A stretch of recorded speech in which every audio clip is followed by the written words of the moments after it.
William, thanks for joining me today. I appreciate you taking time out of your busy schedule to jump on here and talk shop with me. For those that maybe don't know who you are or haven't heard of you, why don't you just give yourself a little bit of an introduction and talk through your background. Sure. Although it's a not very busy schedule at the moment, given everything that's going on. So that dates this podcast immediately. I'm strength and conditioning coach or performance coach based down in Chelmsford in Essex, and I own Powering Through Performance Centre down there. I work with an array of sports, novel sports. I've got to add to that, from superbike riding to golf to MMA to jiu-jitsu, a lot of combat sports, and more recently a local rugby team. That's my first real foray into field sport, and then also I work as a strength and conditioning consultant with the PGA European Tour, with the European Tour Performance Institute, and that means I get to travel all over Europe and sometimes out to the Middle East, working with professional golfers, from guys who are well established on the tour to guys who are just coming up from Challenge Tour, and then I work with some of the amateur guys.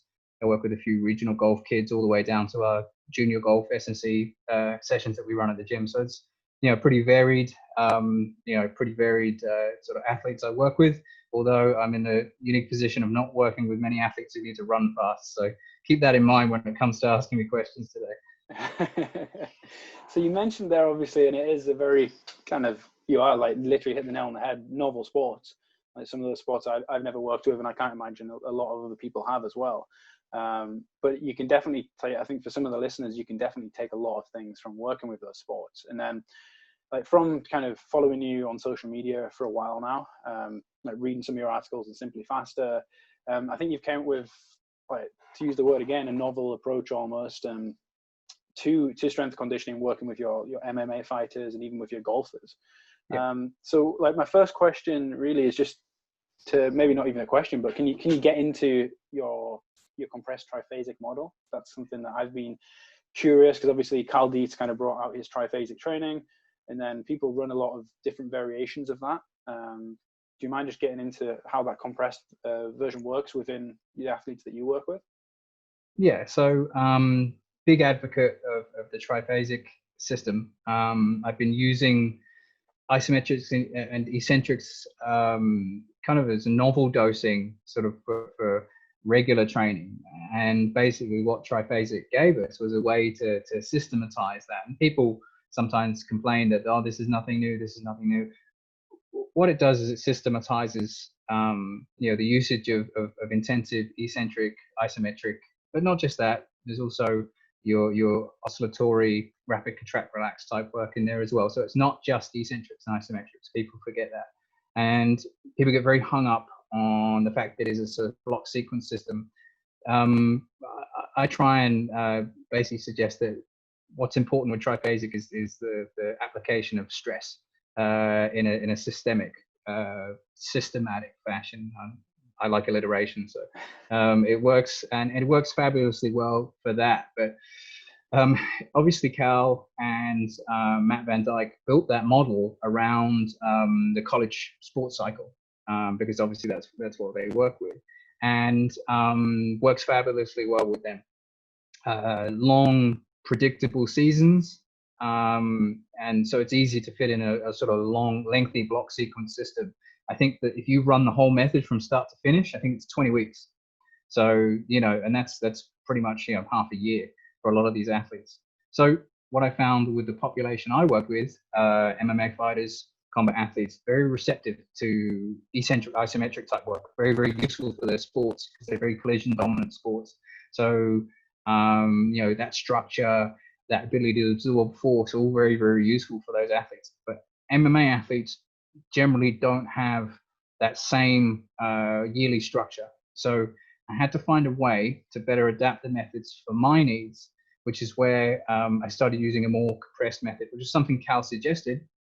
But I sort of grabbed it with both hands and ran with it and sort of implemented into a short sequence system of running it in a very compressed fashion. It takes us about 8 weeks to run the whole thing if you run it properly. And then what I suggest is basically running a secular sort of system of mixing up GPP and SPP over until you get a fight date. Then once you get your fight date, most of the time that means you've got like maybe 8-12 weeks, and then you fight. So we basically keep people within this sort of this secular general training phase of applying clever isometrics and eccentrics, working then on power and speed work, and then going back to it again. And we're not talking like a ton of dosing, just enough to keep that training residual, all the benefits of supra-maximal work in the system, and run that sort of fairly regularly with a lot of the guys. And while I've been doing it for a while, other people have grabbed onto Triphasic, but a lot of people haven't been implementing the supra-maximal stuff Cal suggests. And I think it's partly because of the worry of applying something so intensive, potentially sort of risky, I guess, is part of the reason why people are afraid of applying that type of method. And if I can share my screen. So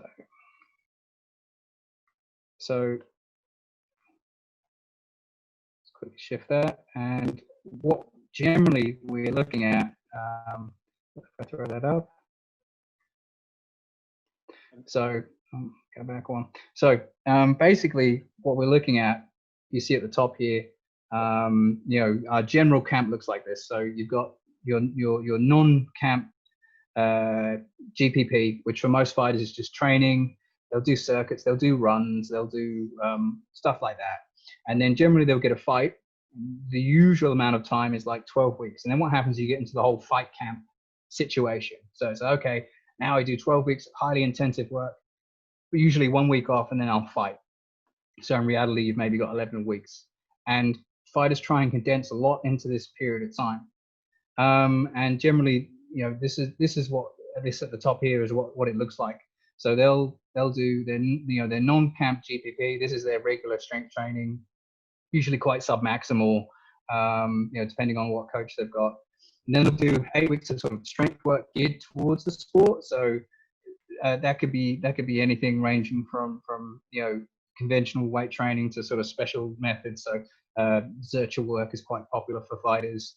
You'll see a lot of floor pressing, hip thrusting, that type of stuff. And then usually sort of in the latter 4 weeks, there'll be a big focus on power, speed work. And generally fighters will run this sort of sequence over and over and over again. But usually what they're missing is a lot of qualitative strength.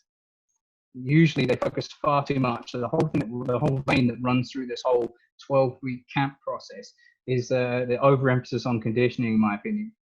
So, and you'll see some coaches have built careers around novel conditioning methods to try and get fighters fit. Don't get me wrong, I love Joel Jamieson's material, but obviously he's pushing a conditioning program, and conditioning is very, very important. A lot of fighters get it very wrong. But I do feel that one of the mistakes fighters do make is they overemphasize a lot of glycolytic conditioning. Yep. So they'll do far too much conditioning in that weird middle ground of it just being gassy, exhaustive, and not particularly productive, and not congruent to fighting at all. And they'll start doing this at 12 weeks out quite often. It's just sort of part of the culture of the sport. It's getting better now, but it was a bit of a problem for a long time. So basically what I'm saying is that conventional MMA peaking approach is linear for a start. It quite often doesn't address strength.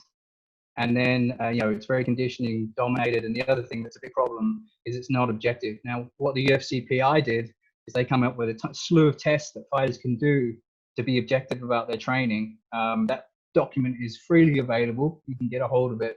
And it has a slew of objective tests you can do to compare your fighters to some of the best fighters in the world. So you get an idea of some of the numbers are a bit, some of them are a bit odd, but because they're working with a small sample size, there's only 180 odd UFC fighters, and I don't think they sampled them all.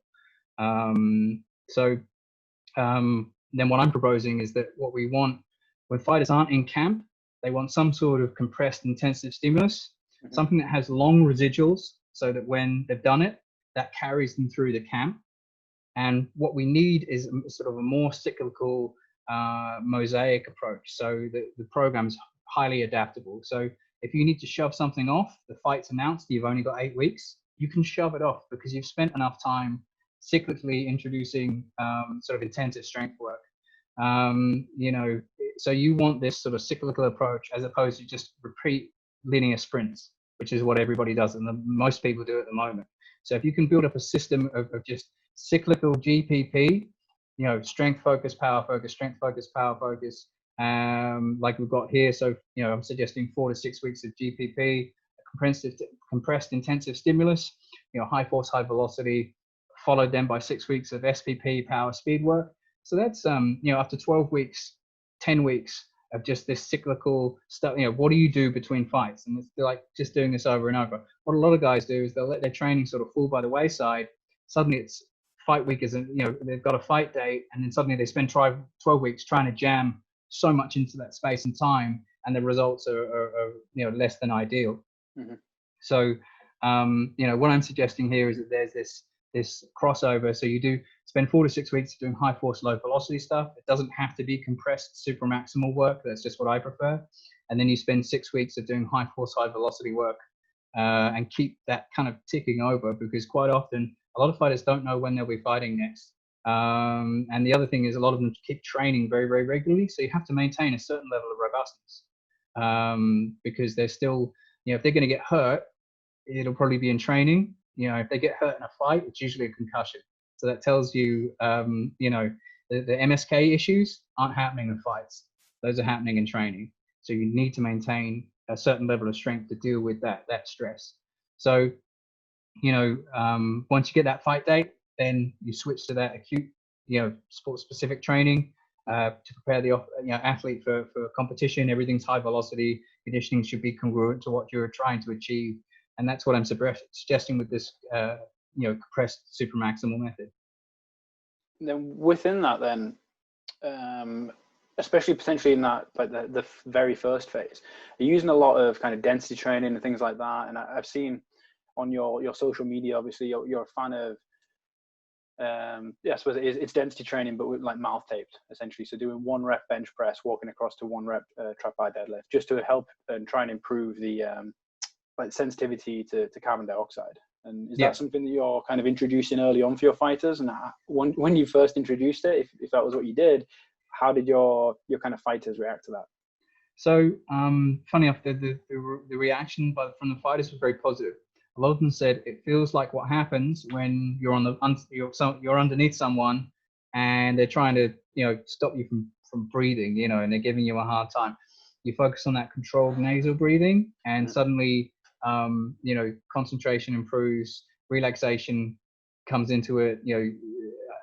I dislike the term, but parasympathetic tone, for lack of a better term, sort of becomes more predominant. Obviously, you're not going to completely drop out of that, sympathetic state, but you're going to be able to be a little bit more relaxed, and people find it very, very useful in that regard. And we'll run that generally if they've just come off a fight.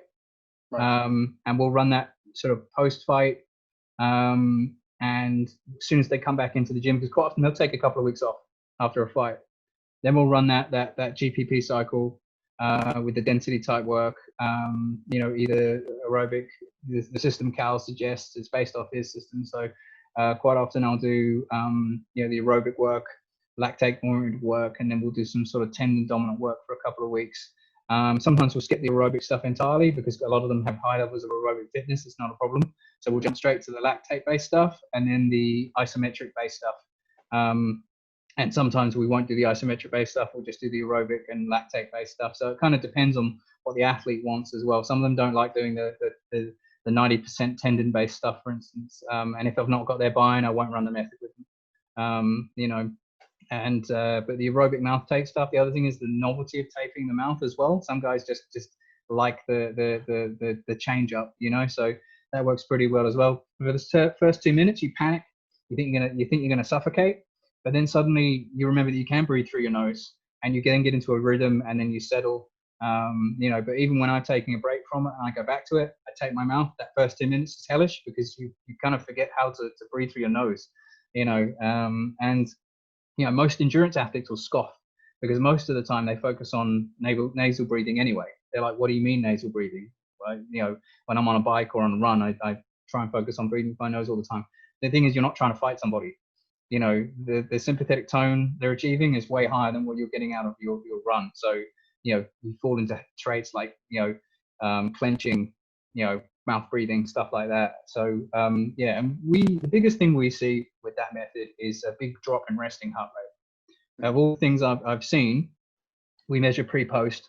The biggest change is the change in resting heart rate when we start to when we finish it. And we can get pretty big drops in their beats per minute. We've had guys running this type of stuff now during the lockdown period because it's simple to do. It feels intensive, but it's not going to destroy you. So we've been getting guys running that, and a lot of them have been enjoying it. Yeah, I think definitely at the moment, obviously, even if you can't lift heavy, if you're doing kind of Carl's like 3D contralateral circuits or whatever, that's a great time to emphasize nasal breathing, things like that. Just do the small things or the simple things really well, and you can get quite a lot of bang for your buck for it, from my experience. So I've had some of the fighters doing like quadruped work, the Andy Ryland's bear stuff, mouth taped, and some of them have really enjoyed that too. So there are lots of different ways you can implement it. It doesn't necessarily have to be a density circuit or whatever. Yeah, for sure. So you actually mentioned there, so you went into like a lactate dominant phase. How do you incorporate your lactate training? Is that something that you might do before you just go into a peaking phase, or where does that typically fall within the program? Yeah, so that's general preparatory. So it's to help them, help you deal with local muscular fatigue is the main aim. People really get hung up on lactate conditioning because of the word. It's Cal's word, it's not mine. We could maybe find a different word. You would have called it local muscular endurance training. That's a mouthful, but that's basically what you're teaching athletes to tolerate is local muscular fatigue. So if you were to call it perhaps strength endurance, that might be a more appropriate term. So, I remember one guy came at me and was like, well, are you doing lactate testing? It's like, no, I'm not doing lactate testing. It's, that's not the idea. You're getting hung up. The guy happened to be a physiologist, so that explains why, he wasn't very happy with me, but it's the sentiment. People get hung up on that. But so we'll run that, and basically it's to help deal with local muscular fatigue. And then when we move into the subsequent cycles, we also see a drop in resting heart rate from that too. So it must have some sort of peripheral second order effect there of still being a conditioning method. So it's still having an effect on the pulmonary system. We still see improvement from that. And then what we see is like, especially your bigger guys who perhaps struggle with their workout sometimes, you run a lactate GPP based cycle and they're able to better tolerate that local muscular fatigue. And that's what we find. So remember that, the idea here is it's still very, very general. People get very hung up on the semantics of it, but the idea is it's just a GPP cycle. It's you can chop it and change it and modify it however you see fit. This is just the way I do it. Okay. And then, so going back to your supra-maximal method, what you mentioned obviously going through the different the eccentric, isometric phases. What typical adaptations, are you looking for? Do you get in, because you're going supra-maximal, are we getting more adaptations over a short period of time? Is there any difference with going supra-maximal versus just kind of 80 to 90%? Yeah, so the argument is that you're only really achieving proper eccentric contractions, qualitative eccentric contractions at 90% plus loading. Obviously, you've got rapid eccentric, but here we're looking at sort of slow eccentric, and we still want that mechanical loading, that separation of the filaments and all that stuff that excites muscle physiologists. So we're looking at basically trying to load the system as heavy as possible. So if we hop to this here, we can see obviously you have a whole. Most people focus on kind of from that red line down, and worry primarily about concentric strength. So there's a whole section of potential strength that we're not tapping into, and the beauty of eccentric contraction, I guess, is that it's enormously load tolerant, and it's physiologically different from isometrics and concentrics, which is a important distinction to make. There's a change in motor unit recruitment, the motor pool is less activated, and the activation then is of fewer fibers. I think it was Matt Van Dyke. It means that the fewer myosin actin attachment sites lead to increased stress on the ones that are working. So that increased stress then leads to further greater adaptation. That tissue damage then requires greater healing process, and it's stuff that again excites muscle physiologists an awful lot. It's the systemic stress, I guess, is the key thing here. And because it's so much more stressful than submaximal eccentrics, which we know there are a ton of benefits of. Significant increases in type 2 fiber, cross-sectional area, all this type of stuff. You can read a laundry list. There's tons of research on the benefits of eccentrics. So we know that the other beauty is that I guess eccentrics are comparably low energetic cost. Despite there's a lot of force being generated. So you can do, if you're dosing it cleverly, you can do quite a few sets. Single reps, obviously, you're not gonna give people multiple reps. After one rep, they're done. Of 7 to 10 seconds, that type of thing. So, it's just exploiting the potential of greater force production, and I think that's the key thing to keep in mind. The only other, I guess, the biggest negative that people will think of will be just the soreness. It generates a lot of soreness, and if you're just ready for that, and if you're ready for that soreness, you have your other methods in place: foam rolling, compression, sauna, whatever else you need. You can mitigate that to some extent. But what I'm suggesting now, is at a point where we're doing, say, 1 rep, doing supra-maximal eccentric with anywhere from 105 to 120%. We'll do that, and then we'll do the rest of the workout as per normal. So you then do all your other sets submaximally. So you're dosing with that 1 rep of supra-maximal work. And because you're doing it that way, you can apply it more frequently over the course of a year, rather than doing, say, because once you've done it once you've got, say, 1 heavy supra-maximal cycle under your belt, subsequent attempts at doing it are easier, mainly because the athlete sort of mentally knows what's happening, and it's easier to do from that regard. But I think, there's, I can't really explain it, but there's definitely a tolerance that's built, so that when you repeat it, it's not as bad as it was the first time you ever did it. So you're dosing in super small volumes then, in as small as 1 rep. Yeah, so this is where people get kind of hung up. They think I'm doing a ton of work with it, and I'm not. I'm dosing single reps sort of semi regularly, maybe every 8 weeks, maybe every 6 weeks, and just dosing it sort of. It's not micro dosing. That's the wrong word. Let's call it sort of quasi infrequent dosing. I don't know if you want to give it a better name than that, but it's just dosing it responsibly, and then in a way that the athlete understands, and then you've got the isometrics as well, which is sort of another thing you can focus on. With the isometrics, are you following kind of Cal's advice there in terms of pulling yourself down quickly, smashing the brakes on, and then just holding? Or you're trying to with supra-maximal loading. It can be done. Again, athlete confidence is a big part. That's where the hand support really, really helps. It's no less grueling than the eccentric, but it's different. It feels different. I'd say it's less intense, but there's a lot going on systemically. Something that's encouraged is to keep breathing. So don't brace with a big breath. Keep breathing while you hold the position, which initially feels very, very strange. If you've always taught that Valsalva, you're going from that to trying to have them sort of either not a forced breath, but having them breathe while they're holding the position. It's tricky. And obviously, as we know, with isometrics, you're getting a really high firing rate. It's not fun because you feel like you're going to get crushed.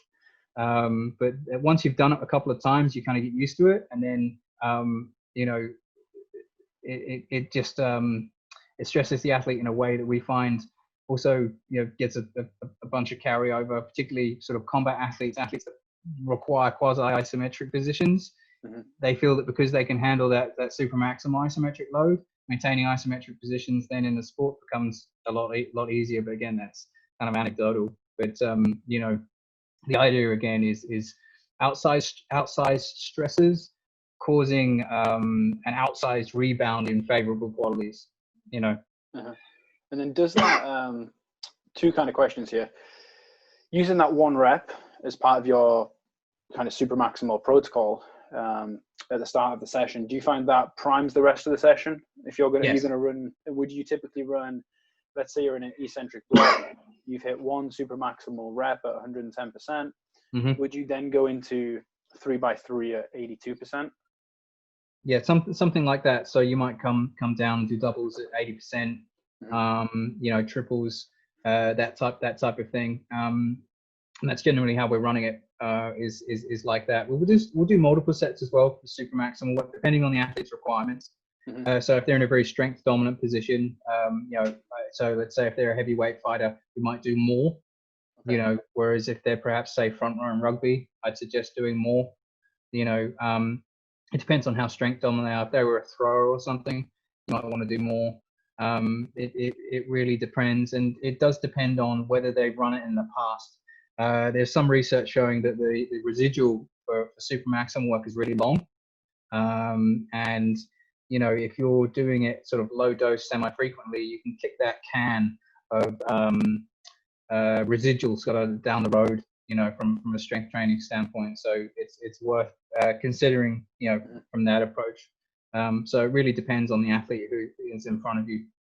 And do you find, you mentioned the use of the hand-supported kind of variations that you use, is that something that you find helps with the supra-maximal methods? I know I've personally kind of tried it with the hand-supported, tried it without, and I've also actually used it on like a belt squat machine, which is my personal favorite. But do you find that the athletes like the use of the hand-supported over just a regular barbell?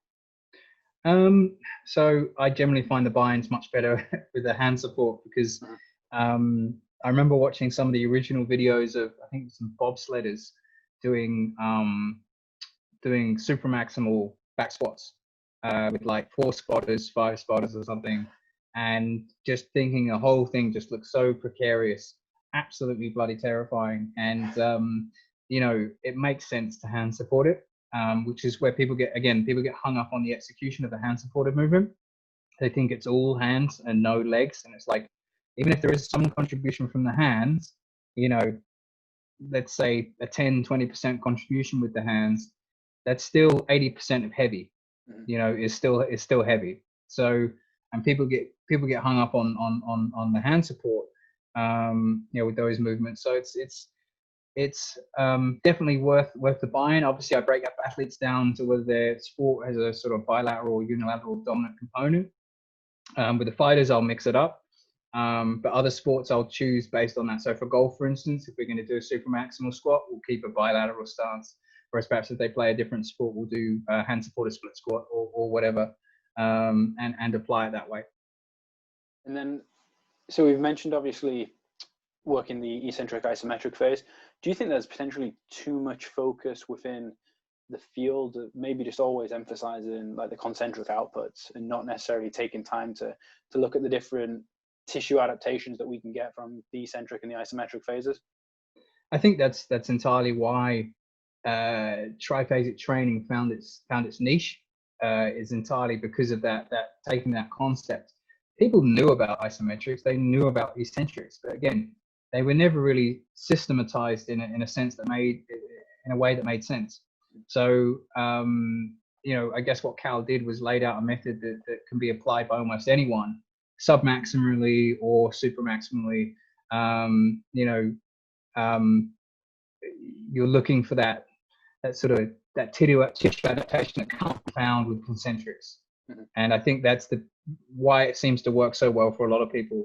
And a lot of people seem to find new PRs, wherever it may be, because of the novel stimulus. Their structure's never been challenged in a way like that before. So they're going to find some adaptation. you know, particularly if it's novel. And I think that's the beauty of, that's why a lot of people have a lot of initial success with the submaximal work, because it's a novel stimulus. The body's not used to it. Suddenly they see, you know, sort of, I guess, second order benefits from the fact they've applied this novel stimulus, and it pushes it forwards a lot of change, you know, and that's the beauty of it, you know, because there is so much of a focus on concentric work. You know, this novel stimulus I'm not saying it works for everybody, but for most of the athletes I've worked with, it's always help them find an extra gear. Let's put it that way. Yeah, no, for sure. I think it's a great to be able to kind of, not necessarily using the term microdose, but I'm going to use it anyway, just to kind of drop it in there every now and again. Athletes seem to like it, and it definitely helps, I think, carry over to the sport. And if you look at the way Cal presents it in terms of kind of narrowing the V, I think it definitely helps do that. Just moving on, you mentioned obviously going into the peaking phase. Do you mind just explaining kind of what that looks like? Yeah, sure. So what I'll do is I'll run through just on how we organize this. So let's say here's a 2-day sample of the program, and we'll have, you know, they'll do a supra-maximal lift one day, supra-maximal lift the other day, French contrast or something like this, push-pull, hip hinge, that type of stuff. And that'll take us through supra-maximal, eccentric, isometric blocks. And I'm suggesting that they do either singles or clusters for 7 or 10 seconds per rep. Then we pair that with French contrast. So we're always keeping a handle on rapid force production, even if our main focus is still on you know, eccentrics and isometrics. So we keep that French contrast in there, you know, as well, because if you were to just do super-maximal eccentrics all the time, you would end up like a sort of lumbering stiff and not very explosive at all, which is why I think some people who don't run either concentric work immediately afterwards or don't run concurrent concentric work struggle with doing lots of eccentrics. You might remember the classic GVT program, German volume training, which is just all eccentrics. And I've known people who've done that and run that whole program, and then they come away, I can't remember how many weeks long the program is, and then they try and go in to do something explosive, and they're moving like a, you know, piece of wood. And they're like, I can't understand, what's wrong? It's like, yeah, you've gained a bunch of mass, you've gained a ton of eccentric strength, but you completely abandoned your ability to contract quickly. So, you know, you're moving around like you've got a rod up your ass, you know. So this is why you have to keep the concurrent sort of ballistic type explosive work in there as well while you're running the super-maximal stuff. So that's important. So just before you move on, do you think that is potentially misunderstood? Because obviously Cal runs it as a block system. Yeah. But do you think a lot of people misinterpret that and say, okay, we're only going to do eccentrics or isometrics, and we're not going to keep kind of, like you say, running it concurrently, or use a vertical integration approach where we can keep more quality spinning, but just at a slightly slower rate while we emphasize kind of the main dish? No, that's spot on, and that's where people get hung up, I think, especially if you run it very linearly. And Cal, you know, he outlines that you should apply eccentrics to stuff you think is appropriate. In some of his sample programs, he applies eccentrics to almost everything. I think people do the same thing, and they then apply eccentrics to every single movement in the program, and they wind up suffering with exactly that problem of just feeling very stiff, very tight. Their rate of force development falls through the floor because all they've been doing is eccentric work. They've not been paying respect to that rapid concentric work. You know, that ultimately is sport, but you need that foundation of force absorption. And yeah, they kind of get the wrong end of the stick and just think, you know, the eccentrics are divorced from everything else, which they're not. It's all part of a you know, integrated system, you know, which is important. So that vertical integration is, you know, spot on. So you can run the eccentric or isometric work as your lead thing, and then just keep everything sub-max. You don't have to do it, you know, the other way about. So where the whole thing is all eccentric based. So yeah, this is just another variation of you know, doing sub-max work one day, sort of a high intensity, and then doing super-max the first day. So that's another way of doing it. You know, this is a 3-day potentially sub-max at the start of the week, and then 2 super-maximal sessions towards the end of the week. And there are lots of different ways you can chop that up. You know, but your lead movement is always super-maximal. You know, even if it is just 1 rep, 2 reps, whatever, We have here, I'm suggesting 4, so it's the more classic way that Cal kind of sets out. And then let's see if I can find, I can't find the peaking work. I don't think I included it in this part, but the peaking work, basically what we look at is usually 55% sort of loading. We'll do a lot of band resisted trap bar jumps, a lot of oscillatory, and more recently the sort of range trimetric stuff, of rapid contract relax. It works well with the fighters because I stopped doing conventional plyometrics with my MMA guys because a couple of reasons. MMA guys quite often unshod, and when they produce force in the sport, it's a stick and explode type action. So they have to root themselves before they produce force. It's not a pop. It's not a plyometric pop. So I see a lot of fighters doing a lot of plyometrics, and I'm like, that's all well and good, but that's not how they produce force when they're hitting someone. That's not how they produce force when they're driving into somebody. That's not how they produce force when they're throwing somebody. It's all a sort of slightly slower concentric action. So they'll stick and then they'll perform the movement. It's not a plyometric pop. They're not relying on that spring complex, which is also why when I tested RSI with my fighters, I found that they were very inconsistent. And even though UFC PI does measure their RSI, I found that even some of my most explosive fighters, the guys who punched hardest and could explode on the mats, I got them in to test their RSI, and the numbers were all over the place. So they're not able to make particularly great use of that, that stretch mechanism. So I stopped worrying about that as a plyometric application. So I stopped doing that type of stuff. So if you go back, if we go to, I think I've got, if I spin through these real quick, got a video of Charlie and some of the supra-maximal stuff. Oh, it's jumped out. Give me a second. So I've got a video here of Charlie. Here we go. Oh no. What can you see on your screen at the moment? So I've jumped out. I just got a picture of yeah, a lot of weight. So let's see if we can. So we moved over to the trap bar now. Yeah. So basically what we'll do is we'll do either a range trimetric. So these are examples obviously of supra-maximal lifting. Don't know why, but it keeps wanting to hop out. So here we go. Can you see Charlie stood on a plate? Yep. Yeah. So I'll try play this. I don't know how it'll come across. So we'll start doing explosive ground reaction force drills where we'll force the eccentric action. So I'll push him off the plate. And then he's trying to push off the floor hard and then throw a strike.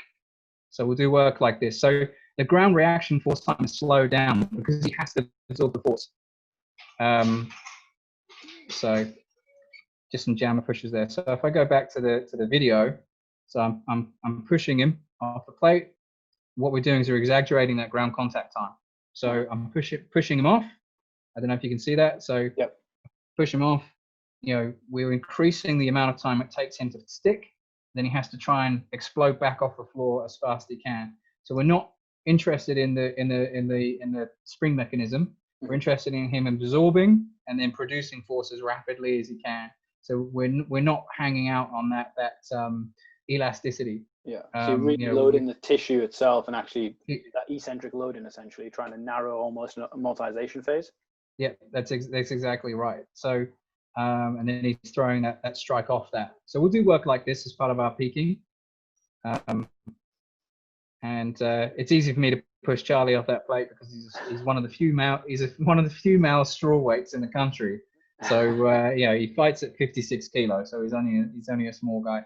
But we'll do work like that.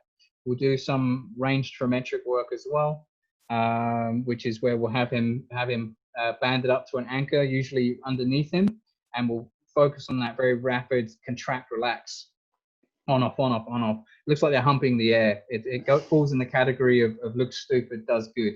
So we'll have them. There's a couple of videos on my Instagram of guys doing that. Nothing recent, unfortunately, because obviously I've not been training anyone, but we've got some footage of Charlie doing stuff like that and some of the other guys doing stuff like that. And some of the fighters, though, they don't like it. So if they're not buying into it, we won't do it. So we'll do conventional sort of sub-max explosive type work, regular med ball throws, push presses, more sort of ordinary strength type work. So, it is tailored to the individual. It's not like I get them to do this. If they don't want to do it, we don't do it with them. So with that reflexive trimetric, I can't even say it, trimetric?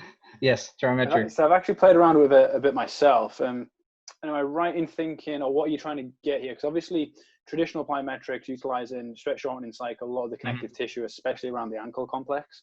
Yep. With the trimetric method, from what I've seen, you're in a split squat position. And I think Carl, correct me as I go along here, I think Carl says that it's essentially trying to target more of the hip and knee musculature compared to the ankle. Yep. Yeah. So you're going to have them in a squat or a split squat, depending on what you want to do. And then the key is, and we you see this quoted quite often on Twitter, but I don't think that people fully understand perhaps what they're talking about, which is, there's some key pieces of research that have shown that the athletes that perform the best, the ones who can relax the fastest. Mm-hmm. So it's not necessarily about producing maximal force or even about rate of force development. It's about how rapidly they can, get a muscle to go from excitation to relaxation, and how quickly they can turn that on and off, which is where the range trimetric stuff comes in. You're trying to get that rapid on-off effect, but the ankle complex is not the rate limiter here. So that's not limiting what can be the work that can be done.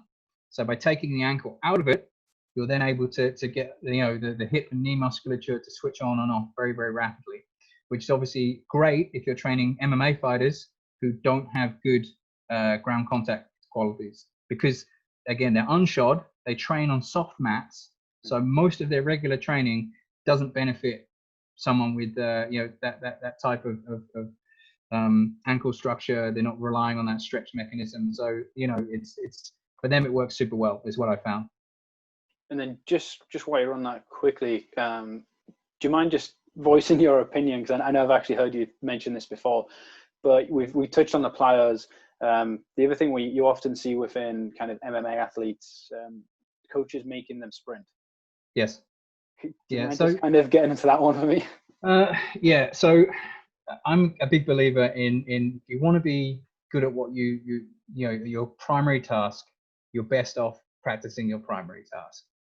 I know of situations where I've had fighters who switched camps and gone to other trainers, and they've been told to go sprint.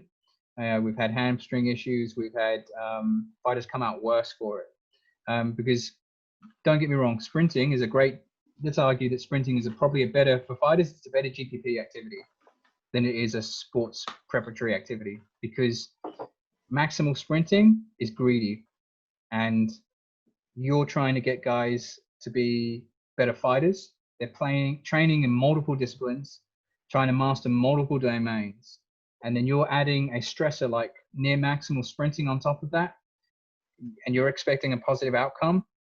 You're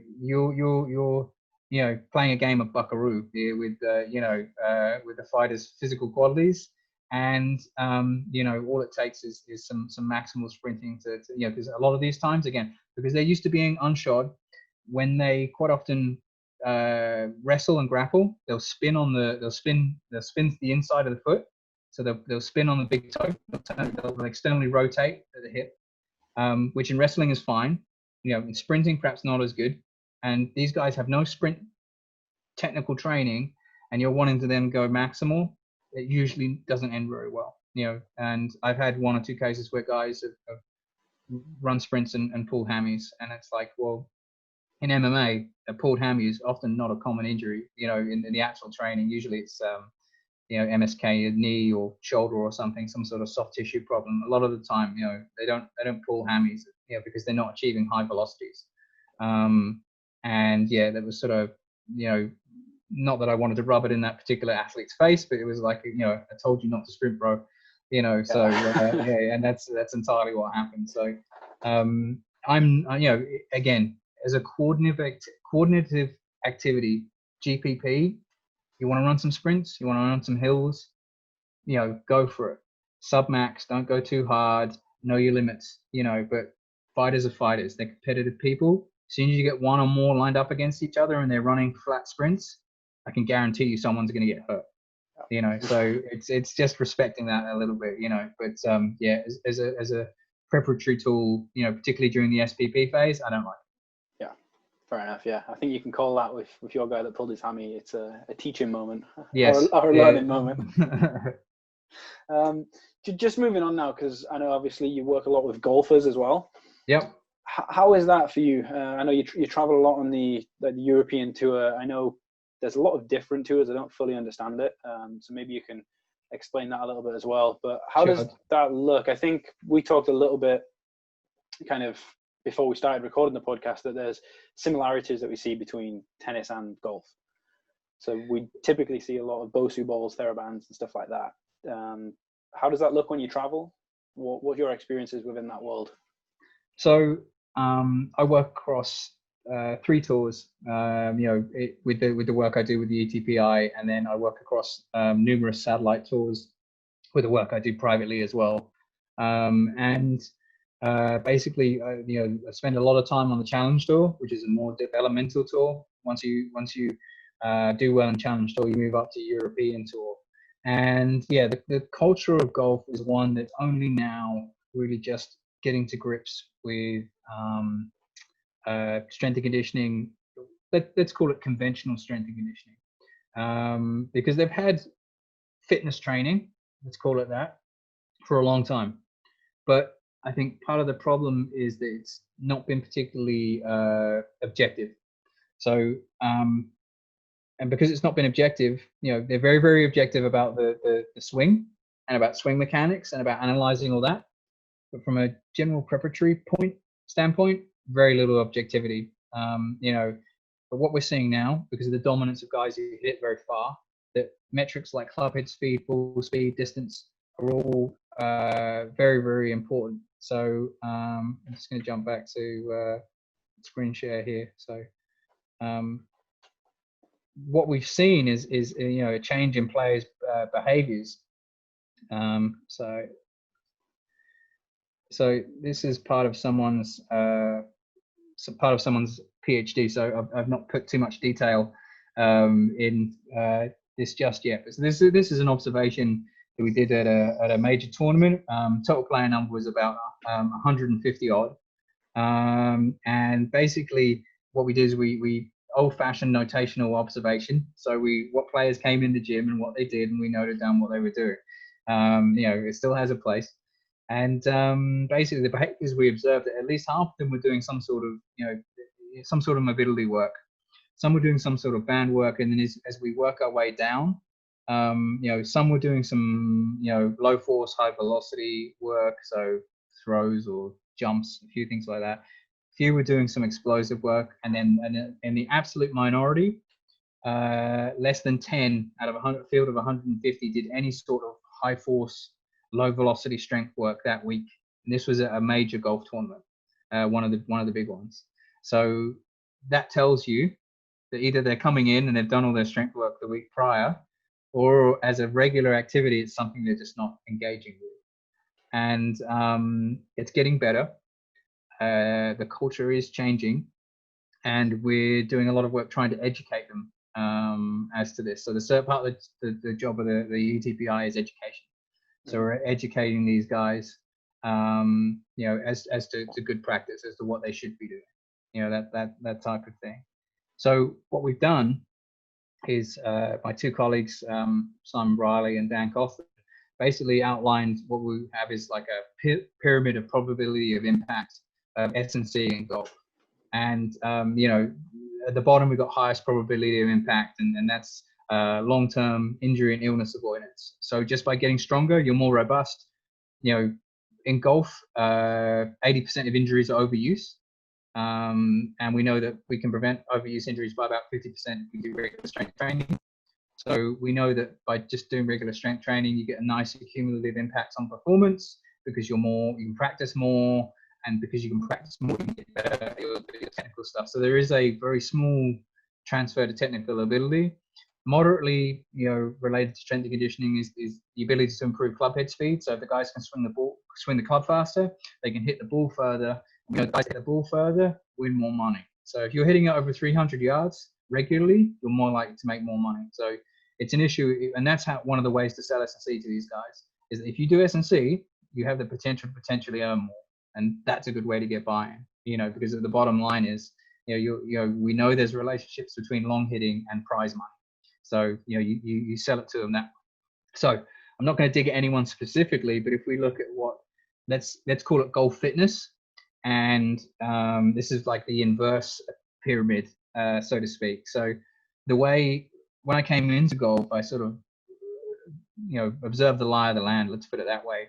And basically what I seem to be seeing from all of these fitness trainers is they thought that the highest probability of impact came from transfer to technical ability through swim mimicry, through golf specific exercises and golf swing replication. So every time they go into the gym, everything looks like it's golfy. That's for lack of a better term. Everything looks golfish. And basically I want to improve my swing by performing replication in the gym of golf like stuff. And then the mistaken idea that club head speed changes will come from improving stability, will come from improving mobility. So, and flexibility, this idea that I need more separation in order to, between my torso and my hips to create the speed I'm looking for. If anything, while mobility is important, quite often if you're playing on a major, playing at a major tournament, you're on the European Tour, you're on the Challenge Tour, you're probably mobile enough to play great golf. So perhaps worrying about your mobility, unless there's an acute issue, is probably not going to help you because you've made it this far, right? And then the smallest probability of an impact, quite often these guys seem to think that improving robustness via gross force production and structural changes isn't the way to do it, because golf is a finesse sport. Lifting heavy weights will make me stiff, it'll affect my swing. And a lot of this, anytime the European Tour account shares one of the golfers lifting, look at the comment section and you'll see so many guys going, this will ruin their back, this will ruin their career, this will make them stiff, they won't be able to swing it anymore. So golf at large, the culture hasn't bought into strength training. Particularly among amateur and recreational athletes. The most controversial thing you can do as a European Tour professional right now is post a video of you lifting weights, heavy weights at that. You will catch so much crap on social media you wouldn't believe. So, for instance, I posted a video of some work I did with, Andrew Johnston is quite a well-known player. Beef is as he's known, and fortunately, I have very few followers, so no one said anything. The same video got posted by the European Tour. The comment section was full of some quite hurtful stuff in some cases, and the golf culture is very odd. And because I'm an outsider, this all seems very strange to me. Discouraging people from trying to be better at their sport, it's such a strange phenomenon. If it were a football player, American football player or a wrestler or whatever, posting themselves hoofing around some weights, everyone's like, yeah, oh, that's wicked, that's awesome, and then to come into this culture where people denigrate that behavior, it's like, that's why the prize money argument is such a good one, because you can always break that out and say, look, you can make more money, they're stronger, they can hit it further, because it's an easy argument. Do you sometimes have to take a step back in that situation, just with, like, not necessarily with the comments and things like that, but if you're hearing coaches on the tour and stuff say these things that you just mentioned? Well, it depends. We try and educate them. That's the best we can do, and keep putting out information, keep putting out positive modeling, and putting out examples of success. In the moment, for instance, Bryson DeChambeau has been posting videos of him. He's gained like 20 pounds, 30 pounds over the winter season, and he's gotten a lot stronger. His club head speed's, gained about 20 miles per hour or something stupid like that, which is ridiculous. Maybe slightly less than that. I might be exaggerating. But again, until he goes out and plays and wins some tournaments, people aren't satisfied that that's going to make any difference. So hopefully once the season restarts, he'll win some tournaments, and that'll quiet some of the naysayers. So, and that's kind of the thing as well, because you have to remember that at the end of the day, golf still has a lot of phenomenology. There's so much that's more than just a player. Where does the ball land? What potential hazards are they dealing with? What are the conditions like? Is it raining? Is it windy? There's so much other stuff that goes into it. rather than just being able to hit the ball long. Yes, that's important, but that's not the only factor. So there's a lot that goes into that stuff. So then you mentioned club head speed there for a second. Sure. So, I mean, it might be on the next slide. I'm not sure. I was just going to say, what's the type of things that you are assessing, just so we're not guessing about the whole process? Like, what feedback are you giving to players to say, look, this is the stuff that, like, these are the key performance indicators. This is how we're getting better. So golf is not short of assessments. So the first thing you'll hear when people walk into the golf domain is they usually talk about FMS or movement screens being important for golf performance. It's something that's really embedded itself into the culture, and a lot of these guys, buy into the idea that the movement is the most important thing. And my key point was, well, you guys are all really great movers. I don't understand what the issue is here. Why are you so obsessed with screening movement all the time? What about the raw physical characteristics? So at the ETPR, what we've done is we basically we assess for two raw physical attributes that any strength coach would look for in just about any athlete, and it's just having some sort of objective physical testing. So we went really, really simple. What we've introduced is using the isometric mid-thigh pull, which is a classic maximum force strength test, and counter movement jump impulse. So we'll test those two things. So here's a European Tour and Challenge Tour player.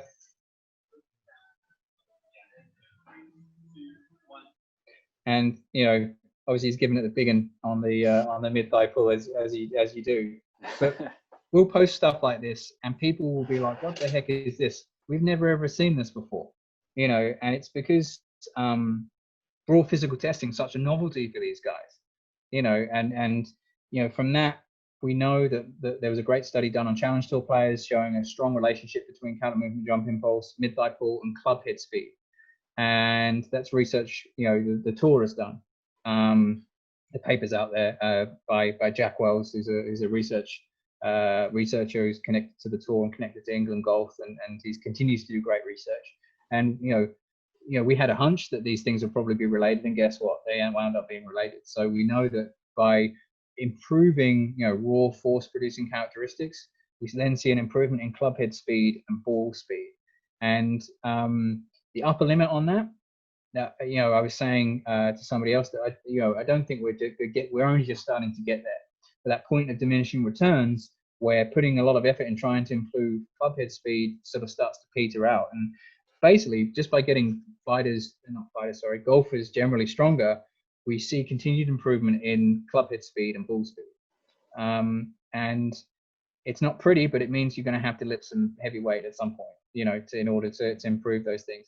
Things like body mass, do influence the outcome. The ability to separate well do influence that. But the most consistent improvement we see is just by getting stronger.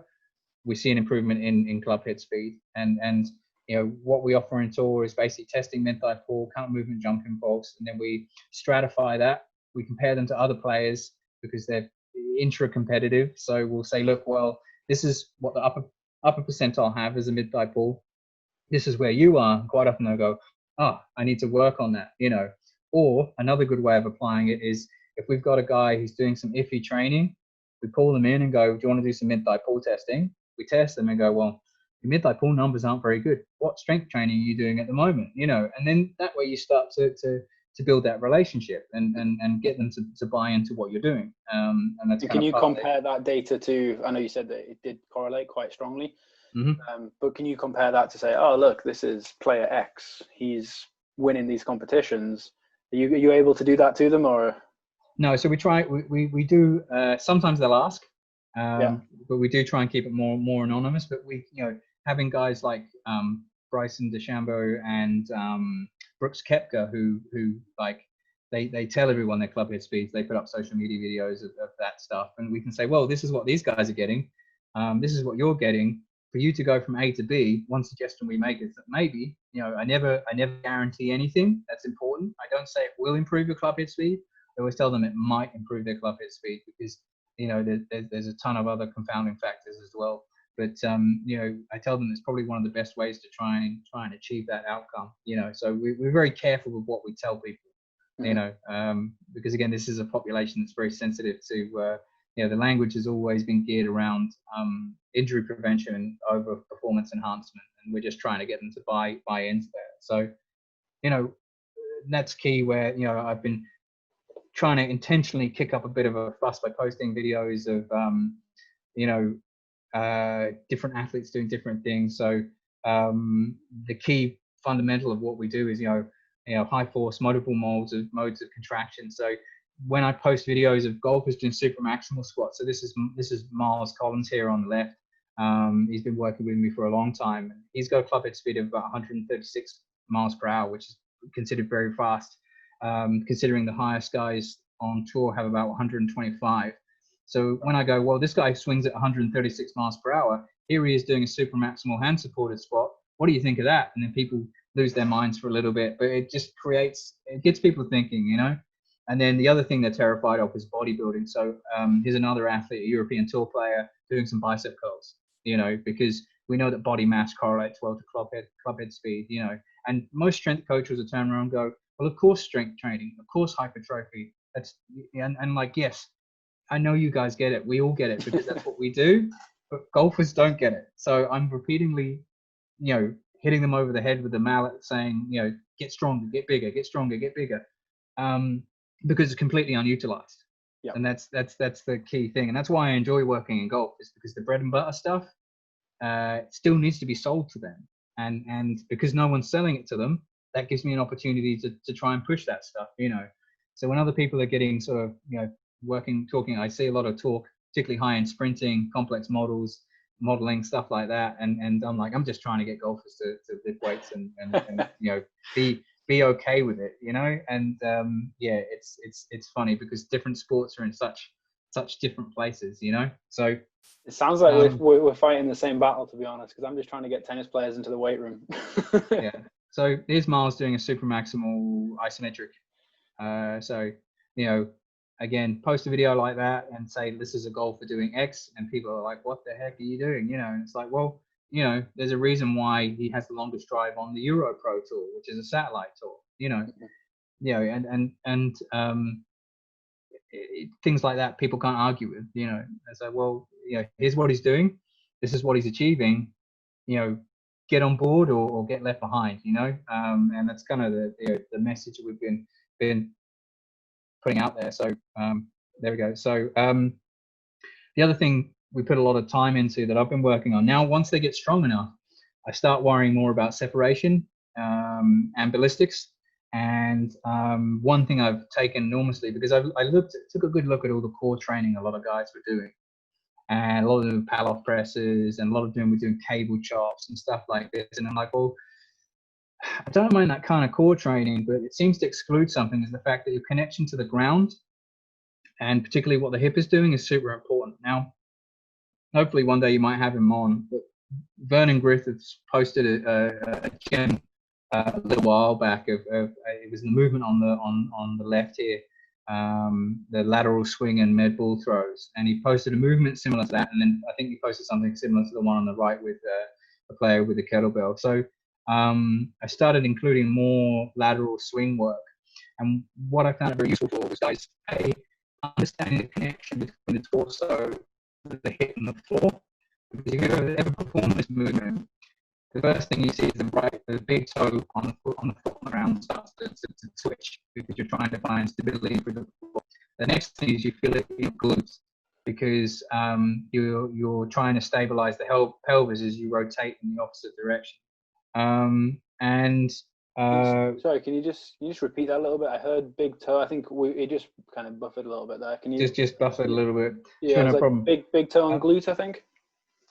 Yeah. So what you're seeing is basically that supporting leg, the one that's on the floor.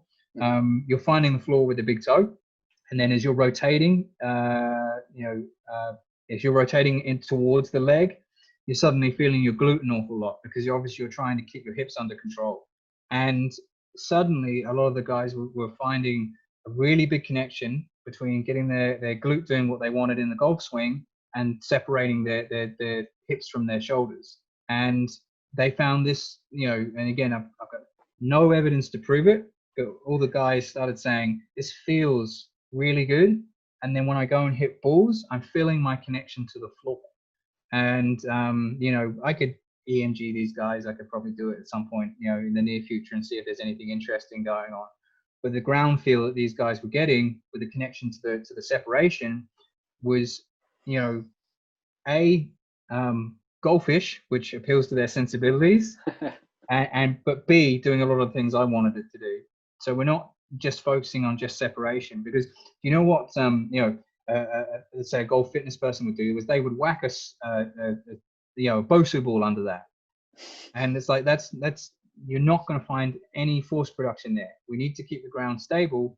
You need to find it and use it, and that's what we started doing. So I'll just play this one here, so you can see there's Luke is another guy who swings at over 130 miles per hour.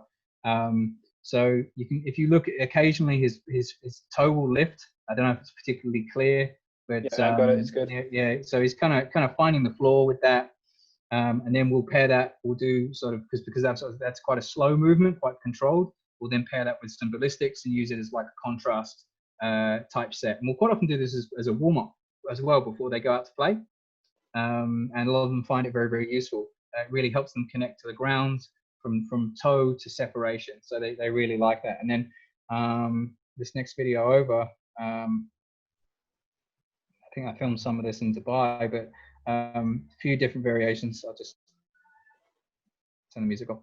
So again, same idea, slightly higher load, focusing on that separation of shoulder and hip. And again, a lot of the guys, the first thing they say is they feel this in their glutes.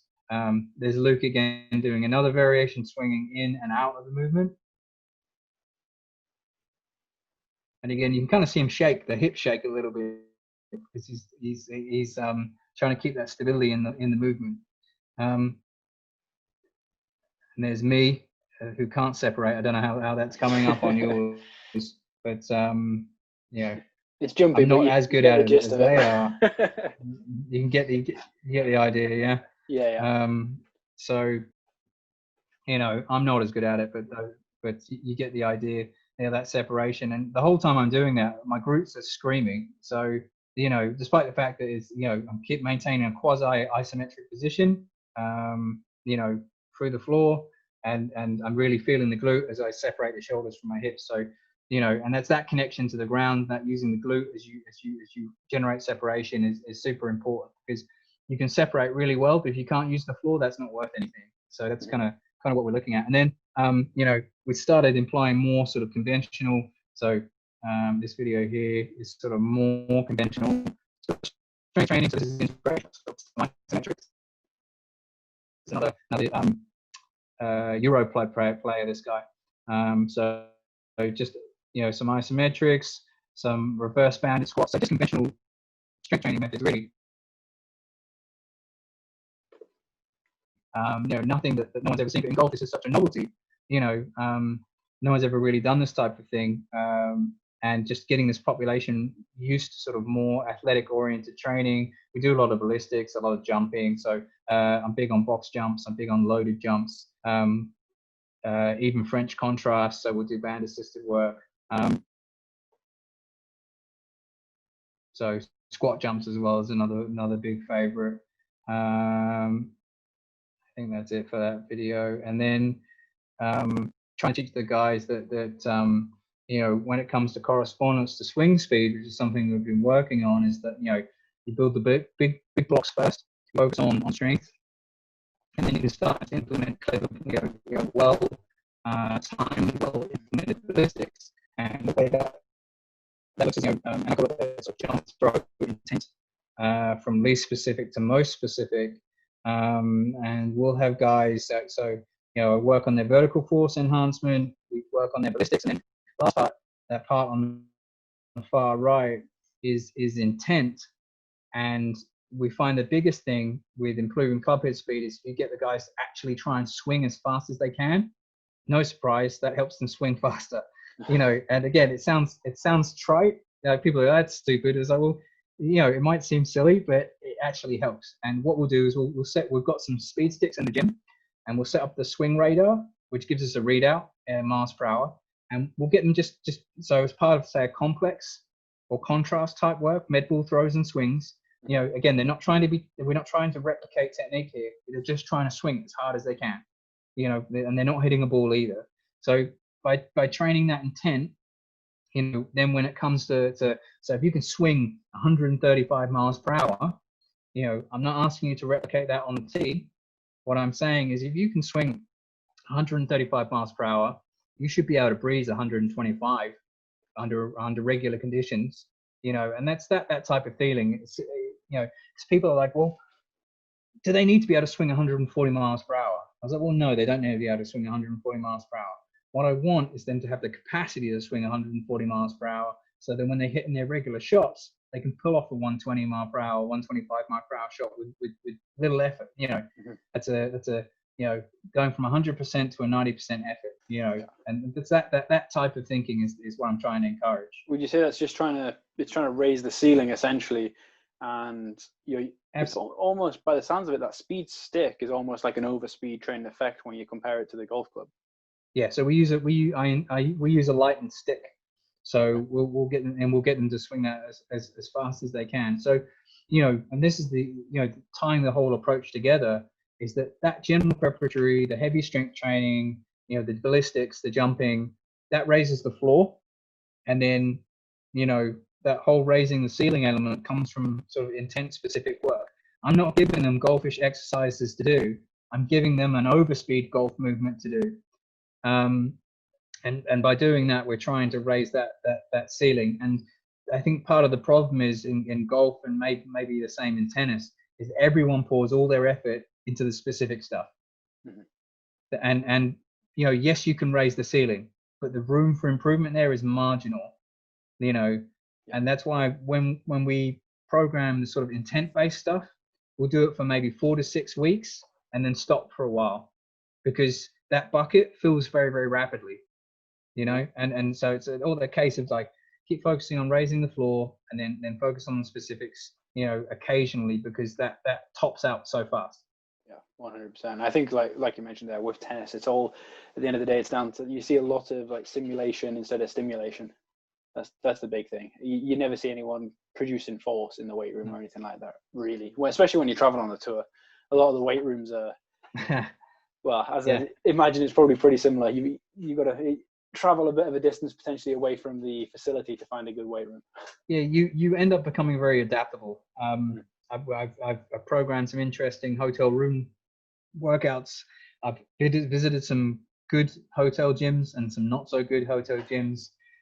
We had a situation last year on Challenge Tour where we went to Saint-Omer in France, and I was told there was a gym there. We got there wasn't a gym there. So luckily, one of the physios was coming over. He'd loaded 2 kettlebells and a TRX in his car, and it was like, okay, that's our gym this weekend. You know, so, you know, because the nearest gym I think was 30 minutes away. You know, and it's the only positive to CrossFit, I guess, is the fact that now there are CrossFit boxes everywhere. You can always usually find one, and they're always usually more than happy for you to pay a drop-in fee. So, you know, that's also very, very useful. But yes, you become very adaptable. And, you know, it was funny when this whole thing started, people were like, oh, I'm not going to have a gym to train. And it's like, well, that's quite often my job week to week. So, you know, it's programming for you know, less than you expected is a skill set you've rapidly developed working with a touring athlete, you know. So yeah, that's kind of important. 100%. And with that, do you tell your guys to travel on tour with a TRX or like with a heavy bands type stuff? Yeah, we give them a suggested, like I give them a suggested equipment list. You know, heavy bands, TRX, you know, and then the biggest thing we'll give them, hopefully, you know, is competency to perform movements and make adaptations without having to message me or call me or whatever. They can make the judgment on their own. They have the competency to make the changes on the fly that they need. You know, so they can use eccentrics, they can use isos, they can use heel elevated work, they can make whatever changes they need to make the exercise more difficult or whatever, you know, if they have to adjust on the fly. So yeah, bands are awfully useful. You know, TRX is one thing. Top of my head, I can't really think of anything else. You know, beanbags can be useful if they want to do some ballistic stuff. You know, but apart from that, you know, it's a case of just being adaptable and being ready to occasionally not have the best of training. You know, not the most optimum of training weeks. You know, but then when you get the opportunity to chase it, you go in on it. You know, so if you end up in a place that's got a great gym, use that week. You know, make the most of that. You know, because again, it's like, you know, like we were talking earlier, kicking that can of training residual down the road. So if you've got an opportunity to get in a heavy session, you take that opportunity to get in a heavy session. You know, maybe even training on competition days, and some guys will do that too. So they use the opportunity to train on competition days.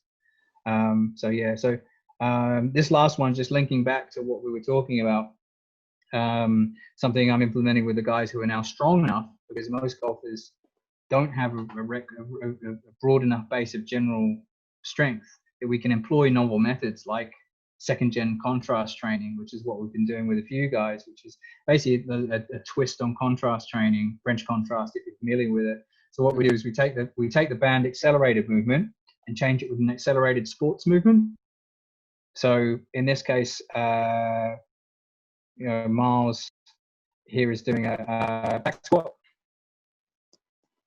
you know, moderate sort of heavy lift for a couple of reps. Best hair in golf, this guy. And you know, something simple, vertical jumps, kettlebell jumps, whatever. Next up, he'll do some sort of that can be a plyo as well, depending on the sport. And then finishing up with a sport specific skill, overspeed. That's what he's doing here, is he's swinging the club with maximum intent. You can do that as a circuit or whatever. I stole that from Joel Smith, and just something we've been toying with. And like I said, we don't really know what the transfer will be like. It's something we're toying about with, you know, because you got to remember, these guys do hundreds of high velocity swings a week. Is doing more outside of, you know, just to try and improve intent going to help, you know,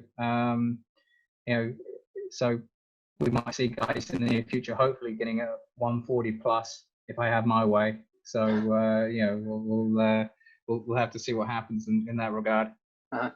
When do you think that potentially tails off? Like, I know you mentioned it briefly earlier, is getting to 150, you'd think you'd be able to still hit the ball obviously over 300 yards, sorry. Does that become ever a limiting factor if we swing the ball too fast? I know there's a coordination obviously issue there. So this is all unknown territory. So what was interesting is Bryson DeChambeau posted stats. It was either him or somebody else posted stats showing that his yardage got higher. You know, he was hitting it further, more 300 yard plus drives. But what happened was his accuracy improved. So it kind of quashed. His dispersal was lower. So yeah, which flies against the argument against hitting it further. So again, because this is unknown territory and golf is now trying to take active steps to discourage distance, we don't know how they're doing it. The RNA came out with an announcement back in February, I think it was, or early March, saying they're going to look at reviewing the game and try and figure out how to make distance less of an important factor. I don't know how they're planning on doing that. So that might have a big impact. I think it might make being able to swing fast even more important. So let's say they increase the density of the balls. You know, hitting it far is still going to be important. Yeah. You know, so I don't know how unless they plan on attaching tiny parachutes to the club or or weighting clubs or whatever they plan on doing. I'm not sure what changes you know, they're going to make. They might limit the head of the size of the head of the driver, for instance. That might be a good way to do it, because obviously with a smaller head, you have to be more accurate. You know, so I don't know. It's again, this is all new ground. This whole chasing speed phenomena is only very, very recent. Yeah. And we'll be curious to see what happens when guys like Bryson DeChambeau and Brooks Koepka get back out, start playing again, and how this affects play. So it'll be interesting times in the next year or two to see how this affects the sport of golf. But right now, the further you're hitting it, the more money you're making, and that's a relationship that's kind of hard to argue with. Pretty easy to sell, you'd think, as well. You'd think so. You'd think so. But, you know, there's probably a point of diminishing returns. You know, it's just I don't think we're there yet. Not yet. You know, there are long drive guys hitting at 150 plus. You know, obviously with those guys, specialists. But you know, there are elements we can borrow from that, lessons we can learn from that, and then apply it to regular golf. Perfect. Well, I know the time's getting on a little bit here, William, so I really do appreciate your time. Just finally, just to close out here, I've just got 2 questions that I try to ask most guests that come on the show. Do you have any advice for maybe young coaches that are just leaving university, trying to get into the field? Sorry. Yeah, my biggest piece of advice is because I came through a very non-conventional route. You know, the idea that chasing badges is the key to being a good or a happy strength and conditioning coach is one that's flawed. Yes, I work for an organization now, but I haven't always. And I came through a route where I kind of just did things how I wanted to do things.